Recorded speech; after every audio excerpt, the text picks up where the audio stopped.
Pak Esra, dikatakan bahwa juru selamat harus mati dengan cara disalibkan demi menyelamatkan dan menebus kita. Pertanyaannya, apakah juru selamat itu harus Yesus yang adalah Allah sendiri? Dan apakah memungkinkan juru selamatnya adalah pihak lain? Mohon penjelasannya. Apakah juru selamat itu harus Yesus yang adalah Allah? Kenapa tidak bisa lain? Begini, salah satu syarat menjadi juru selamat bagi orang berdosa, salah satu syarat untuk menghapus dosa, salah satu syarat untuk menjadi penebus orang berdosa, syaratnya adalah lu tidak boleh berdosa. Karena kalau lu juga berdosa, lu sama dengan saya. Kalau Ibu Sonya tenggelam di Puku Afu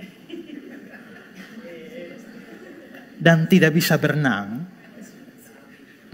akan segera jadi almarhumah. Lalu datanglah Ibu Susan yang mau menyelamatkan. Dan ternyata Ibu Susan tidak tahu berenang. Nah ini bagaimana mau jadi juru selamat bagi yang tenggelam? Ini dua-dua tenggelam itu. Justru dua-duanya butuh diselamatkan. Maka yang tidak bisa berenang tidak bisa menyelamatkan yang tidak bisa berenang. Yang berdosa tidak bisa menyelamatkan yang berdosa. Karena itu supaya bisa menyelamatkan yang berdosa, maka penyelamatnya harus tidak berdosa. Apalagi ini menghapus dosa. Coba lihat 1 Yohanes 3:5. Dan kamu tahu bahwa dia telah menyatakan dirinya supaya dia menghapus segala dosa dan di dalam dia tidak ada dosa. Ini di sini menghapus segala dosa, tapi ini tidak ada dosa. Nah kalau yang ini ada dosa, bagaimana bisa menghapus dosa? Maka penghapusan dosa hanya bisa dilakukan oleh pihak yang tidak berdosa. Nah sekarang, adakah manusia setelah Adam dan Hawa yang tidak berdosa? Tidak ada. Semua orang adalah orang berdosa, kata Alkitab. Nah kalau semua orang adalah orang berdosa, sedangkan syarat juru selamat tidak boleh berdosa, mana ada manusia bisa jadi juru selamat?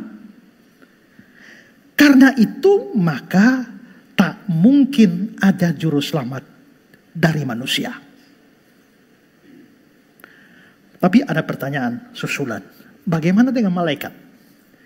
Kan memang malaikat ada yang berdosa yang jadi iblis itu ya. Tapi kan ada malaikat lain yang tidak berdosa. Mungkinkah seorang malaikat yang diutus ke dalam dunia ini supaya jadi juru selamat mati di kayu salib?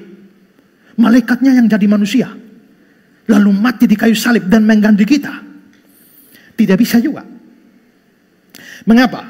Saya berikan beberapa alasan. Pertama, dosa itu bukan hanya sekedar pelanggaran etika.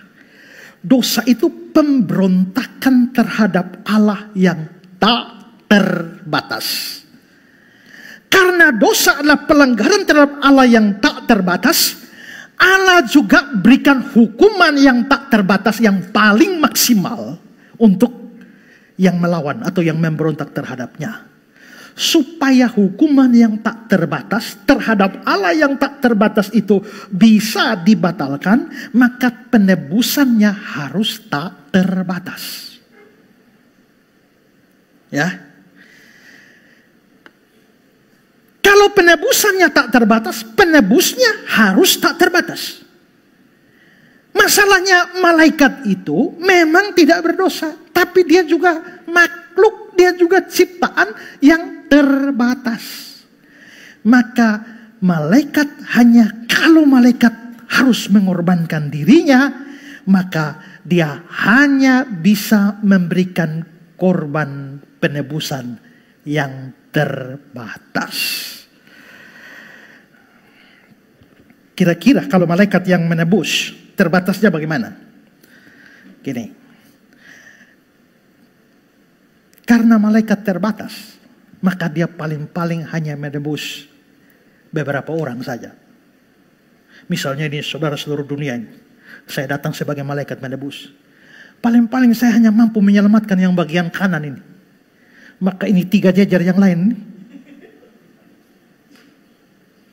tidak bisa diselamatkan. Kenapa? Karena sayanya terbatas. Saya tidak bisa menyelamatkan seluruh dunia. Karena saya pribadi terbatas, nilai penebusan saya juga terbatas. Kedua, keterbatasannya itu juga berlaku bagi dosa setiap individu. Pak Tofel punya dosa, contohnya 1.700.000 dosa. Ibu Susan 5.300.000 dosa, ya toh? Ya, Ibu Nelsi 12.300.000. Nah, karena saya terbatas, mungkinkah saya menebus, membayar semua dosa dari setiap orang? Karena Pak Tofel ada 1.700.000 dosa, karena saya terbatas saja bisa tebus yang 700 saja, yang 1 juta tanggung sendiri ya. Maka orang ini pun tidak bisa diselamatkan karena terbatas. Itu pertama. Kedua, penebusan ini kan memberikan korban kan. Di perjanjian lama korban binatang. Sekarang kalau malaikat yang mau korbankan diri, karena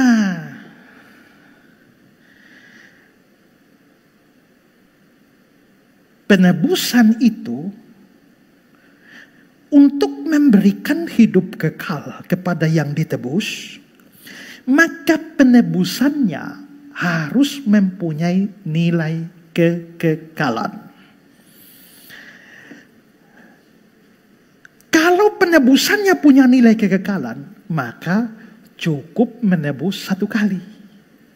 Saudara, kenapa di perjanjian lama pakai korban binatang dan korban binatangnya harus tiap tahun? Karena korban binatang tidak punya nilai kekal. Dia hanya bisa 1 tahun. Tahun berikut kasih korban lagi. Tahun berikut kasih korban lagi. Tahun berikut kasih korban lagi. Karena korban binatang tidak memadai. Lihat Ibrani 10 ayat 1. Di dalam hukum Taurat hanya terdapat bayangan saja dari keselamatan yang akan datang. Bukan hakikat dari keselamatan itu sendiri. Karena itu dengan korban yang sama yang setiap tahun terus menerus dipersembahkan. Hukum Taurat tidak mungkin menyempurnakan mereka yang mengambil bagian di dalamnya.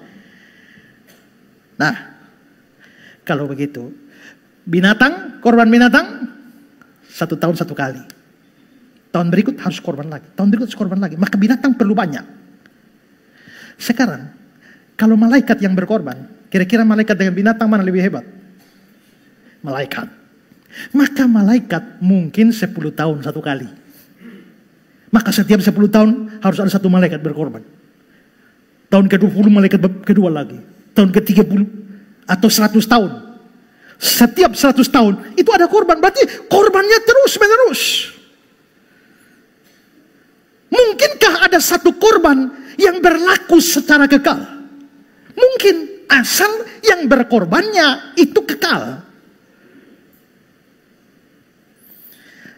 Saudara, tadi ya di Ibrani 10 ayat 1 itu bayangan. Di dalam hukum Taurat hanya terdapat bayangan saja, bukan hakikat. Jadi kalau binatang itu hanya bayangan, bukan hakikat. Kalau Tuhan Allah kasih malaikat, itu juga bayangan. Hanya bayangan yang lebih baik dari bayangan sebelumnya. Tapi belum hakikat. Nah kalau begitu, hakikatnya bagaimana? Pertama, yang harus jadi korban penebusan. Pertama, tidak boleh berdosa. Dalam hal ini, malaikat masih masuk. Tapi kedua, sama sekali tidak boleh terbatas. Malaikat keluar. Yang ketiga, harus punya kekekalan dalam diri sendiri. Malaikat kekal, tapi kekalnya tuh karena diberi. Diciptakan. Berarti dia sebelumnya tidak ada, berarti tidak kekal mutlak. Jadi kalau tidak berdosa 1, harus tidak terbatas, harus kekekalan mutlak. Siapa yang bisa memenuhi 3 persyaratan ini? 3 persyaratan ini hanya mungkin dilakukan kalau yang menebusnya adalah Allah sendiri. Karena Allah tidak berdosa, Allah tidak terbatas, dan Allah itu kekal mutlak. Nah, karena itulah juru selamatnya tidak bisa dari pihak manusia, tidak bisa dari malaikat. Harus Allah. Yesus adalah Allah. Syarat pertama, dia tidak berdosa, maka dia layak.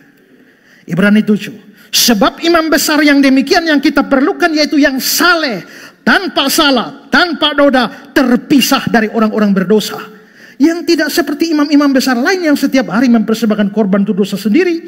Sesudah itu barulah dosa umatnya. Kedua, Yesusnya tidak terbatas.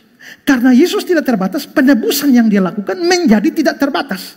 Bisa menebus semua isi dunia kalau dia mau. Dan bisa menebus setiap dosa dari setiap orang sampai tuntas. Tadi malaikat dalam ilustrasi saya paling-paling hanya bisa menebus ini, yang ini tidak. Tapi kalau Yesus, dia bisa menebus semuanya. Dan tadi ilustrasi saya kalau malaikat paling-paling hanya bisa menebus yang 700.000, yang 1 juta tanggung sendiri. Tapi Yesus bisa menebus semuanya. Lihat Yohanes 1 ayat 29. Lihatlah anak domba Allah yang menghapus dosa dunia. Ibrani 2 ayat 9. Yaitu Yesus kita lihat yang oleh karena penderitaan maut dimahkotai dengan kemuliaan dan hormat, supaya oleh kasih karunia Allah dia mengalami maut bagi semua orang. Dia bisa menebus dosa dari kita masing-masing sampai habis. 1 Yohanes 1. Dan darah Yesus anaknya menyucikan kita daripada segala dosa. Jika kita mengaku dosa kita, dia setia dan adil sehingga dia mengampuni segala dosa kita. Menyucikan kita dari segala kejahatan. 1 Yohanes 2 ayat 2. Dan dia adalah pendamaian untuk segala dosa kita. Kolose 2 ayat 13. Sesudah dia mengampuni segala pelanggaran kita. Wah. Dan ketiga, karena Yesus kekal sebagai Allah, penebusannya sifatnya kekal, sehingga waktu dia mengorbankan dirinya cukup 1 kali selamanya. Tidak seperti binatang yang ulang tiap tahun, atau kalau malaikat ulang setiap 10 tahun. 1 kali selamanya. Ibrani 7, 27. Sebab hal itu telah dilakukannya 1 kali untuk selama-lamanya ketika dia mempersembahkan diri sendiri sebagai korban. Ibrani 9 ayat 12. Dan dia telah masuk 1 kali untuk selama-lamanya ke tempat kudus, bukan dengan bawa darah domba jantan, darah anak lembu, tapi membawa darahnya sendiri. Dan dengan itu dia mendapat kelepasan yang kekal. Mendapat kelepasannya bukan Kristus yang mendapat kelepasan untuk dirinya. Dia mendapatkan kelepasan bagi orang yang ditebus. Jadi dia mendapatkan kelepasan kekal bagi kita. Karena dia kasih korban kekal. Pasal 9, 26. Tapi sekarang dia hanya 1 kali saja menyatakan dirinya pada zaman akhir untuk menghapuskan dosa oleh korbannya. Demikian pula Kristus hanya 1 kali saja mengorbankan dirinya. Nah, wah kalau begitu, kalau Kristus yang menebus cukup 1 kali selamanya. Ini karena dia pribadi kekal. Karena itu, mungkinkah manusia jadi juru selamat? Tidak mungkin. Mungkinkah malaikat jadi juru selamat? Tidak mungkin juga. Kalau begitu, satu-satunya yang bisa itu hanya Yesus saja. Ini luar biasa, saudara ya. Karena itu punya Yesus itu luar biasa. Makanya jangan jadi mualaf ya. Kalau kamu jadi mualaf, kamu manusia paling bodoh. Bukan bodoh saya, bodok. Karena ada perbedaan antara bodoh pakai H dan bodoh pakai K. Gitu. Ya. Nah, karena itulah maka hanya dia yang bisa menyucikan, mendamaikan, menghapus dosa dan menyelamatkan kita. Ya, shalom Bapak Ibu, saudara-saudara. Saat ini saya ada di sebuah desa di Kabupaten Kupang. Itu jaraknya kira-kira 4 jam perjalanan dengan mobil dari kota Kupang. Dan desa ini namanya Desa Bioba. Dan Bapak Ibu, selama beberapa tahun ini saya bersama dengan GKY Revival Kupang maupun juga Yayasan Karya Bakti Israel menaruh perhatian untuk pelayanan di desa ini. Dan di sini kami membangun sebuah sekolah ya untuk anak-anak SD, sekolah berasrama, dan juga mau membangun sebuah gedung tempat ibadah untuk orang-orang Kristen di tempat ini. Dan saudara, kalau saudara melihat di belakang ini adalah gedung sekolah yang kami sudah selesai membangun dengan 6 ruangan dan masih dipergunakan untuk murid-murid dari kelas 1 sampai kelas 4, sementara 2 ruangannya dipakai untuk menjadi asrama buat anak-anak. Jadi di sekolah berasrama untuk anak-anak yang dilayani oleh Bapak dan Ibu Daniel yang sangat berpengalaman di dalam pelayanan berasrama. Nah, anak-anak yang menjadi murid-murid di dalam sekolah ini datang dari desa-desa sekitarnya, dan kami berharap bahwa ke depan itu ada menjadi pusat pendidikan Kristen di tempat ini. Sementara itu juga saudara, kami mau berencana membangun satu gedung kebaktian karena jemaat di sini belum mempunyai tempat kebaktian. Kalau saudara lihat, ini sudah ada tiang-tiang yang berdiri, dan kalau saudara lihat tenda biru di sana, itu kami masih beribadah atau masih berbakti setiap hari Minggu di bawah tenda ini, dan menjadi problem besar kalau hujan turun, ya. Nah, karena itu kami sudah berencana untuk membangun gedung ini. Mulai minggu ini kita sudah membangun dengan tiang-tiang ini, dan setelah itu tahap berikut akan atap supaya jemaat bisa beribadah di tempat ini, ya. Nah, ini kami dari Kupang bersama-sama dengan jemaat di tempat ini, dan pembangunan segera kami percepat karena dalam cuaca hujan semacam ini kasihan kalau jemaat berbakti lalu harus kehujanan. Nah, karena itulah saudara-saudara, saya Pendeta Ezra Soru, saya meminta dukungan saudara-saudara semua, dukungan doa, dan kalau Tuhan menggerakkan saudara untuk ambil bagian di dalam pembangunan gedung kebaktian ini, saudara bisa menyalurkan dana bantuan saudara untuk pelayanan atau pembangunan gereja gedung kebaktian di Desa Bioba ini. Di layar saudara ini ada nomor rekening dari Yayasan Karya Bakti Ezra Soru. Silakan saudara berdonasi di sana dan memberikan catatan untuk pembangunan gedung ibadah di Desa Bioba, Kabupaten Kupang, ya. Nah, karena itu mari saya sekali lagi memberikan kesempatan buat kita, ya, mungkin kita punya banyak hal untuk kita dukung dalam pelayanan, tetapi kalau Tuhan memang menggerakkan saudara, mari ambil bagian bersama-sama dengan saya, GKIAN Revival Kupang, dan Yayasan Karya Bakti Ezra Soru. Biarlah jemaat Tuhan di sini boleh mendapatkan tempat yang baik untuk beribadah dan melayani. Tuhan memberkati saudara sekalian.